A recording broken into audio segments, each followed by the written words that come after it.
How did you become interested in connective tissue disorders? Actually, it was through John. Oh, really?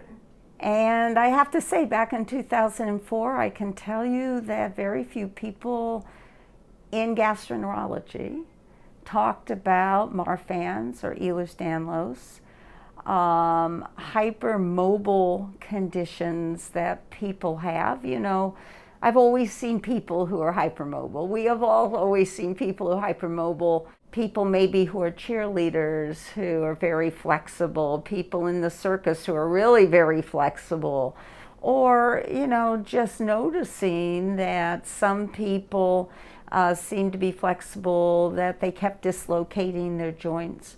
But I think it was John who really stimulated me in understanding that there are a lot more people out there with these conditions that we're aware, and they have a lot of problems besides their joints that impact their lives. And so John actually has been the driving force to get me interested in it, and hence a number of my colleagues who also collaborated on the studies with me, who are also seeing a number of people with Ehlers-Danlos and syndrome and Marfan's, and our rheumatology colleagues also. Why did you decide to start your research on EDS?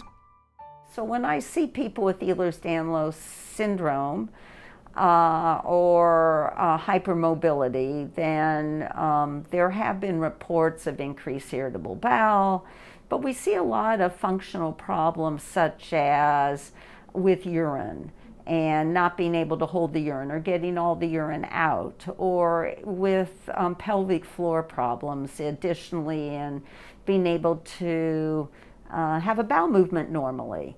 Can you get it out? Is there a problem with irritable bowel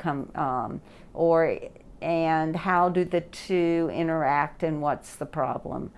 So that all of these things, as well as rheumatology that I'm interested in, John's saying, look, we need to know more about it. How prevalent is it? What else is going on? And I think there's very little literature out there really about it. There are people working in the field at Mayo Clinic and down in University of South Carolina, but there's really not enough known about it. The other thing we had noticed is we're interested in endometriosis, and we were noticing people with Ehlers-Danlos also having endometriosis. And that's another area that right now we're interested in, and there's an intersection there. And endometriosis is involved with mast cells, and Ehlers-Danlos syndrome is involved with mast cells, and irritable bowel syndrome is involved in with mast cells. So all of these three conditions actually have that in common. Now, whether they act the same way, I don't know, but people have been very aware now of mast cell conditions, mast cell activation, autonomic dysfunction in people with Ehlers-Danlos syndrome and Marfan's. And so it all intersects in this way. In one of your studies, you found that GI symptoms are more common in EDS compared to Marfan syndrome, and also more common in women than in men. Why is that? The answer is we don't know. Clearly, it's a different basic mechanism for what happens in the connective tissue in the body for Ehlers-Danlos syndrome and for Marfan's. So Marfan's is more of a problem with the fibrinogen gene, with type 1 having a problem. And so it's more elastic tissue, whereas the Ehlers-Danlos syndrome problem is in the collagen. And exactly what the problem is in the hypermobile type, we don't really know yet. A few abnormalities in collagen, maybe type 1 have been found, but we really don't know for sure.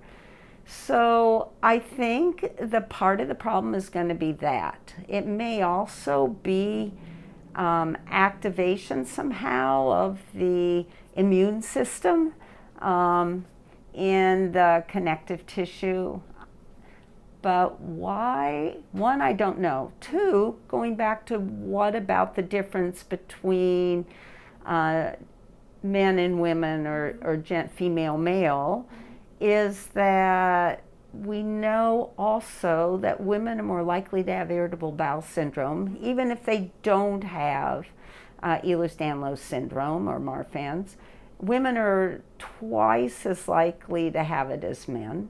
So in this country, so it's much more common. Why is that? Well, one would expect maybe the hormones are impacting. We do know hormones impact the gut microbiome. Maybe there's something there for irritable bowel syndrome and functional GI disease. And so I suspect a lot of it is hormones, and it may be something else. For many physicians, functional means psychosomatic, but I assume that's not what you meant. No, so that's always been a problem too. And people who have real symptoms and we may be too ignorant to know the cause of those symptoms have been labeled as psychosomatic in the past. And women have frequently been more likely to not be believed than men. So functional GI in general means that we don't really have a cause for it. So it's somebody who has indigestion or dyspepsia. It includes constipation necessarily, irritable bowel syndrome, regurgitation where things just come up and are swallowed. But the definition keeps changing. What it includes keeps changing. If we can identify something, we give it another name maybe, but they're all included into this, and it is not psychosomatic. They're actual conditions people have. But that's an excellent question because people think they're labeled that way. Many physicians use those terms as synonyms, causing women with EDS lots of problems. Absolutely, and we're trying to understand that more also in our group when we're trying to look at this and have a women's gastrointestinal center so that we can call attention to that and to conditions that are more affect women, like autoimmune conditions. Much more common in women. That includes skin autoimmune conditions, joint autoimmune conditions. And a lot of women are still told, and it makes me really sad every time I hear it, oh dear, it's just your period that's making you sick. You have to live with it. You're a woman. That should never be told to people, but is a very common refrain still. I thought we outgrew that a long time ago, but not necessarily. Why does endometriosis more often occur in patients with EDS than in Marfan's syndrome? Endometriosis is also increased in people with irritable bowel syndrome, and people with irritable bowel syndrome have more endometriosis. So that's been a new sort of reports. If that's the case, the issue is, one, whether endometriosis is increased in Ehlers-Danlos syndrome because of a common problem with mast cell issues, which may somehow impact it, or is it because there's this whole association that's increased irritable bowel with Ehlers-Danlos syndrome, and it's less in people with Marfan's. And therefore, all of these conditions are somehow connected together. So I think that's one way to look at it. I think the interesting thing is with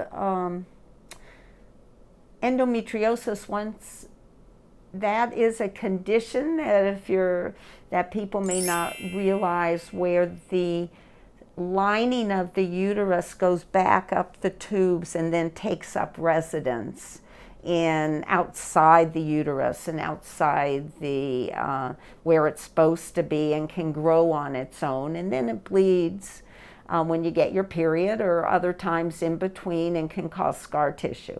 So the interesting thing is it causes scar tissue, which is not the same thing as Ehlers-Danlos, but I think there's going to be some sort of connection maybe between mast cell, between the autoimmune system, between hormones, and also that we see a lot of these conditions, higher GI conditions in women, and I think that may be the connection, but we really don't know at this point. You found that 1 in 4 people with uteruses and EDS have endometriosis, right? It is a huge number, and I also think it's underappreciated. So if someone with EDS comes in and has pain, I mean, a lot of people do not recognize endometriosis, and a lot of women may present to a gastroenterologist with endometriosis, and that's a big problem because it's not recognized. Delay in diagnosis for endometriosis 4 years is not uncommon. They're very interested in it here at Children's Hospital and the group around here. And so they've looked at a lot of adolescents with it, and the diagnosis, I think, is better, but that's just a very localized place. So this is everywhere, it's worldwide, and it's just not recognized. Can you explain how you conduct your EDS research? So that's very interesting. So we actually work through the organizations. They send out letters for us. We have to get our approval through our institutional review board, but after we do this, we send out letters which we drafted. We would get together and try to go over and figure out if these are the best questions. And then it was advertised through the organizations for Ehlers-Danlos and Marfan's, and then it was online. So people did it online. We did it through Redfin, did it through our online service for being able to do this. Now, you have to figure out what the right questions are, and you may leave them out. And we have a lot of other questions that we have answers to that we haven't written papers on.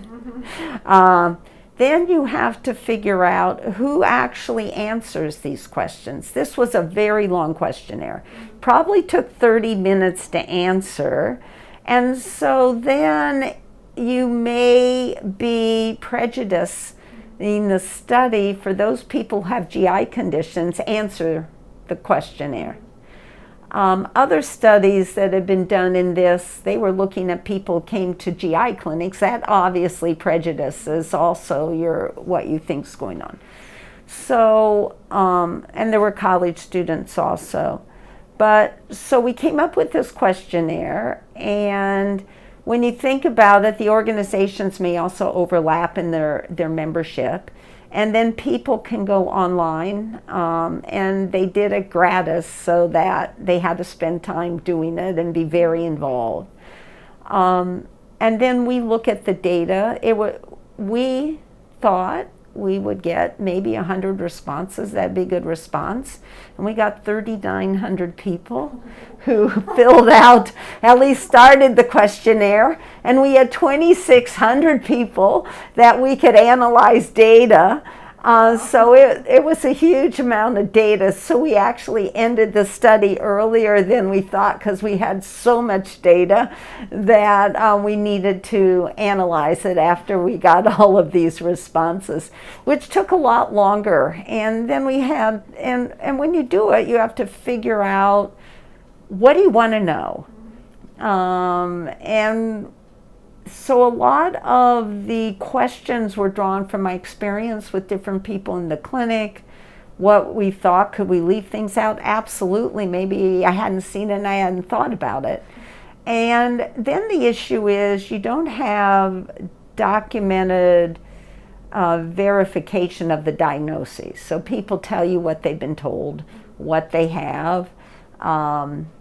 And for irritable bowel syndrome, we would put together from the answers in the different questions that we had. So we had to also rely on what people told us and what they had been told, which puts in a little bit of bias, but overall, even when we looked at this versus the smaller studies where they have data, they're not that much different, but nobody had really looked at the comparison either with men, women, Marfan's, Ehlers-Danlos, and it was different and very interesting. And I think that when we understand more about the connective tissue, the elastic tissue, and the immune response, we'll have a much better understanding of Ehlers-Danlos syndromes and Marfan's syndrome. So you didn't expect all these responses to that survey, right? We were shocked. We did not.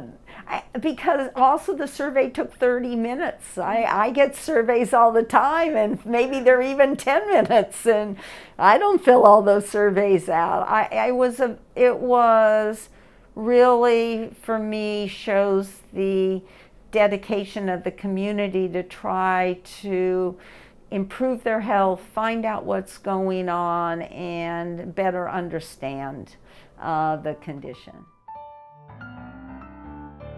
What did you find out regarding colonoscopies for people with EDS? So the question is, I do a lot of colonoscopies and upper endoscopies, and are they safe?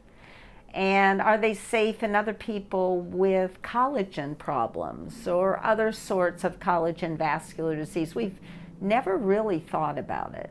We have a general rate that we think about when we do our colonoscopies. They're safe, and maybe making a whole overall reported in 1 in 1,000 up to 1 in 10,000. I mean, it's very small reported hole in the colon, and they're usually more towards 5 in 10,000 or 1 in 10,000 as well as the number that we think about.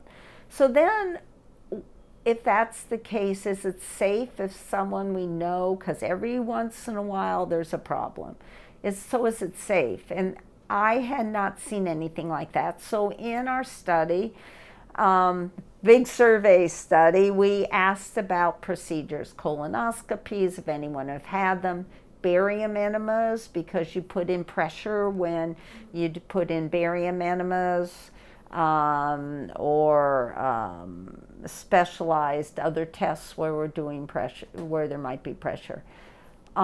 So then we wanted to look at not people who had problems, but doing routine sort of screening things to find out. And the numbers are still small. I think the numbers were around 80 people, maybe in each group, maybe fewer in the vascular group, looking at that. And except for the vascular group, and I'll come back to that, the rate of perforation was very small. So none that we found in Marfan's. And then in the others, they were about 0.5 or 0.6% of a small number. Now, obviously, that's a little more than the 0.05 or 0.1% I mentioned before. Again, it's a small number, so it's hard to know. So it may be slightly higher in people with Ehlers-Danlos syndrome without vascular EDS, but not enough for me to say you shouldn't have it, because it's still very, very small. However, for the people with vascular EDS. The incidence, it has a wide range of possible variation, but the incidence was almost 10%, 9 to 10%. That's a lot. Which is a lot, and the variation, what we call standard deviation, is quite high because there weren't enough people. But that is a high incidence. So if that's the instance, one has to really think about, you definitely need to do colon cancer screening. So what's the best way to do it? And I would say there are a lot of new things that have come out. There's the FIT testing, the blood testing. There are the markers. There's Cologuard, and there are going to be other markers looking at this that includes both blood and genetic testing. And I think for people, my feeling would be with vascular EDS, if you are asymptomatic and we're just doing a routine screen, then I would go with one of those methods first. Then the question becomes, well, if it's positive, then it's no longer a routine screen. Then you're looking for symptoms or some abnormality. But there's not more data that have come out on this, but I think it's very important to look at that. And it was not related to polyps, and it wasn't related to the comparison of diverticulosis or the outpouchings you see in your colon. And did you see differences between the other EDS types as well? No, they were about the same. Did you have some of the rarer types included as well? We did have others where people didn't know, or maybe Louis Dietz. And of those people, it was unknown, or other autoimmune, it was about 1.6%, 1.8%. So that was high, but we don't know what conditions those people have. Would you generally suggest other methods, like even for the people with the lower risk in the EDS population, that they do like a capsule endoscopy or something like that to like even reduce the risk further? So a capsule endoscopy is, the bowel needs to be totally clean. You may do more of those where you are. We don't do many capsule colonoscopies here. Again, if it's somebody with no family history, asymptomatic, and 50 years old, then one might choose to go ahead and do a stool test or whatever. And then if positive, I would do a colonoscopy. I think we need to see how good those are going to be at the moment. The most recent data I looked at, and there's a new one coming out, and I don't know the new data on that. It was the polyps that are bigger polyps that may go on to colon cancer were detected about 45% of the time, or 43%, and colon cancer is 93% of the time when they're there. But I have to also say that people can also miss polyps in cancer at colonoscopy. So they are pretty good at detecting something, and I can't really comment on comparison with the capsule. And are you taking any sort of like special precautions when you do colonoscopies on people with EDS or Marfan's generally, just to like make it safer for them in general? No, we have switched here mostly from air to carbon dioxide, which I think they use more in Europe and elsewhere. One thing that does, sometimes we will put the air on, but often for the colonoscopies, that puts less gas and it's absorbed better, and people don't have as much gas discomfort afterwards. Other than that, I hope to be careful whenever I do a colonoscopy and not have a problem. And I think that is the same for our whole group. We review complications all the time and discuss them to figure out And there are not many, I will say, but if there happens to be one, we will review it and try to figure out what happened. And, you know, there are times that no matter what you did everything correctly. Even when you went back, something happens. But I'm not, for vascular, I would actually go do a non-invasive screen. What are your future plans? Right now, we've diverted a little to the endometriosis. We've diverted a little to looking at women's and men's differences.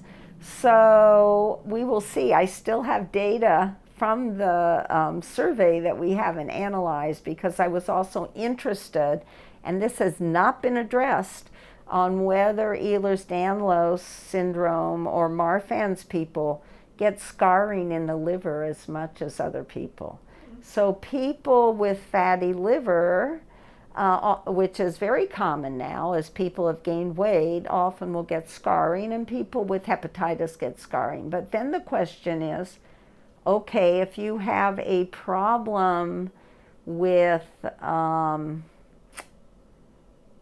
scarring, then because you have Ehlers-Danlos and your collagen is abnormal, will you be less likely to get liver cirrhosis, liver fibrosis, liver problems? So that is one thing that I have found an interesting question.